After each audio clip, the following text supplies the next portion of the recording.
मेरठ में मलबे में दबी जिंदगी को तलाशने की जंग। एनडीआरएफ, एसडीआरएफ भी रेस्क्यू ऑपरेशन में शामिल। डीएम, एसएसपी मौके पर मौजूद। मेरठ हादसे पर यूपी के सीएम योगी आदित्यनाथ की नजर। घायलों को सरकार के खर्च पर इलाज कराने के निर्देश दिए गए। पीएम मोदी का आज से 17 सितंबर तक 3 राज्यों का दौरा है। आज झारखंड में टाटानगर पटना वंदे भारत ट्रेन को हरी झंडी दिखाएंगे। 660 करोड़ रुपए से अधिक की रेल परियोजनाओं का शिलान्यास, उद्घाटन।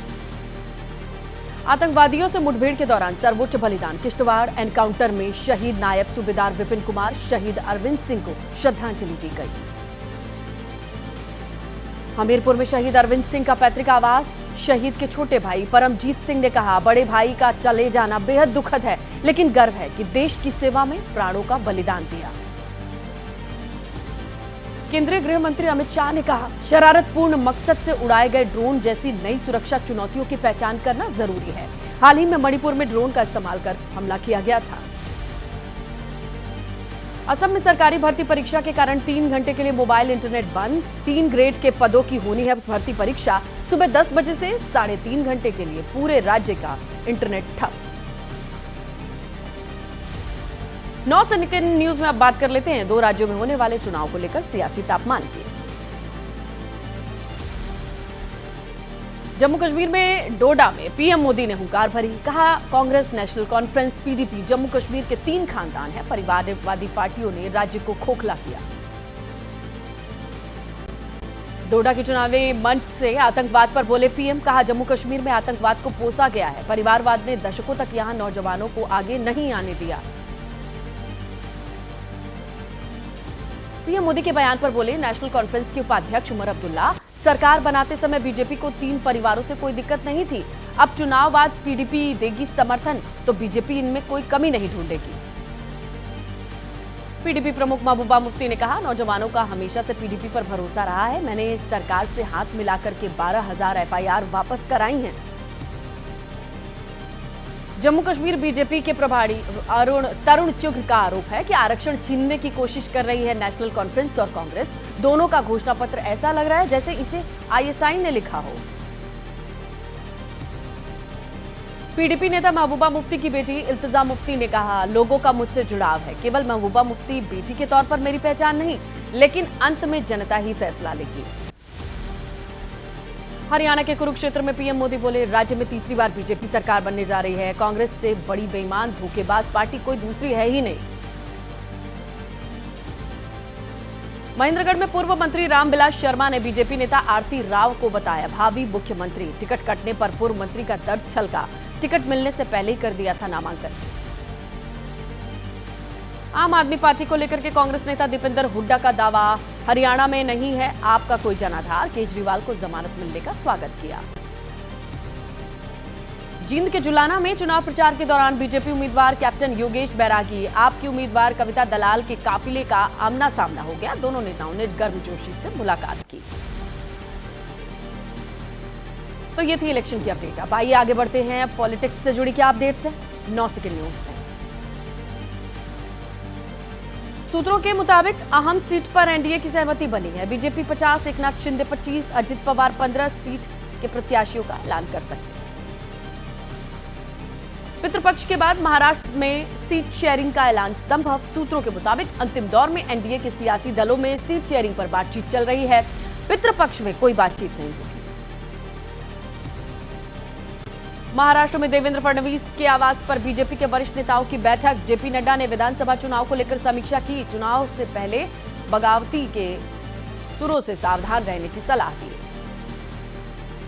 एमवीए में सीट शेयरिंग पर पेंच फंसने की खबर। मुंबई की 36 में 21 सीटों पर उद्धव गुट की दावेदारी से कांग्रेस नाराज है।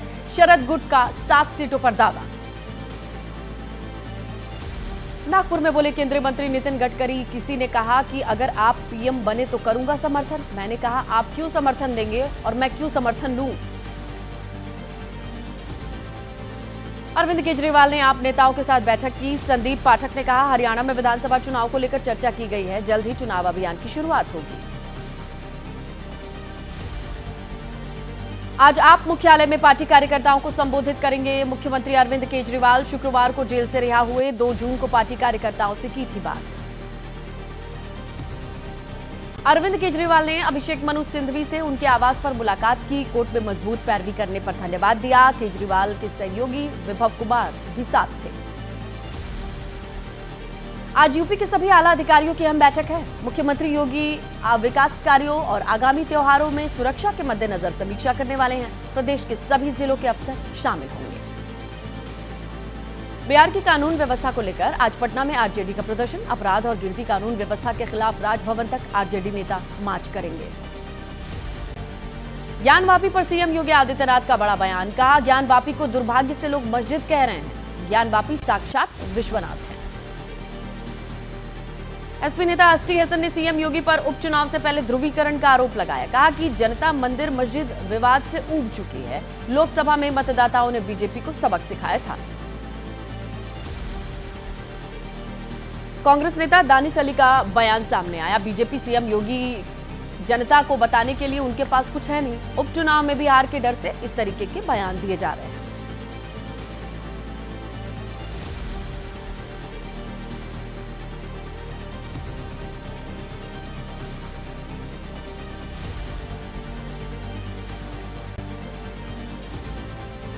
ऑल इंडिया मुस्लिम जमात के राष्ट्रीय अध्यक्ष मौलाना मुफ्ती शहाबुद्दीन रिजवी बरेलवी ने कहा, ज्ञानवापी को मस्जिद कहना दुर्भाग्यपूर्ण। मुख्यमंत्री को चाहिए कि धार्मिक बयानों से परहेज करें।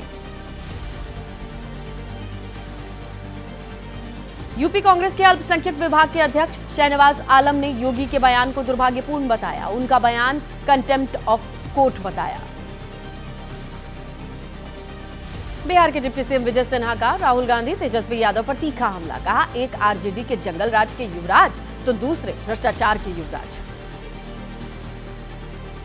बेंगलुरु महानगर निगम के 2 कॉन्ट्रैक्टर्स को धमकाने का मामला। बीजेपी एमएलए मुनिरत्ना कोलार जिले से गिरफ्तार तो एफआईआर के बाद चुपचाप बेंगलुरु से कोलार चले गए थे मुनिरत्ना। आइए अब बात करते हैं कोलकाता कांड की, जिसमें ममता बनर्जी डॉक्टर्स के बीच सुलह में अभी भी कई पेच फंसते नजर आ रहे हैं। 9 सेकंड न्यूज में पूरी अपडेट। कोलकाता में सीएम आवास पर ममता बनर्जी हड़ताली डॉक्टर्स के बीच बैठक पर पेच फंस गया। मीटिंग का लाइव स्ट्रीमिंग कराने पर अड़े हुए हैं डॉक्टर। दिन में धरना स्थल पर डॉक्टरों से मिली थी ममता। कोलकाता में धरना स्थल पर पहुंची ममता बनर्जी ने डॉक्टर्स का समर्थन किया। कहा, हम आपका दर्द समझते हैं, जो आपका दर्द वो हमारा दर्द। मुझे पद की चिंता नहीं, आपकी सुरक्षा की चिंता है।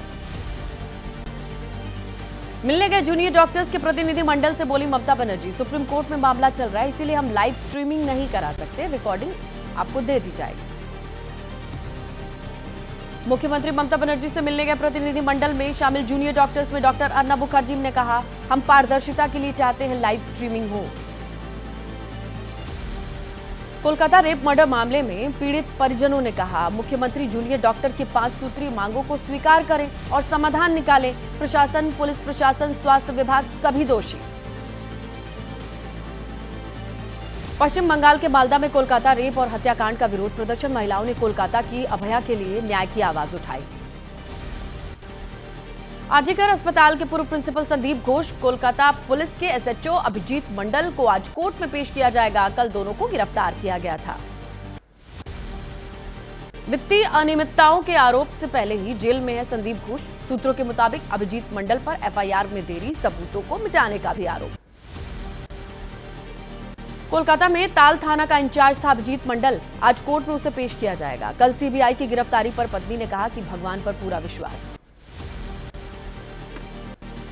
सीबीआई की कार्रवाई पर बोले प्रदर्शनकारी डॉक्टर्स, हमारी पहले से ही इन लोगों पर गिरफ्तारी की मांग थी।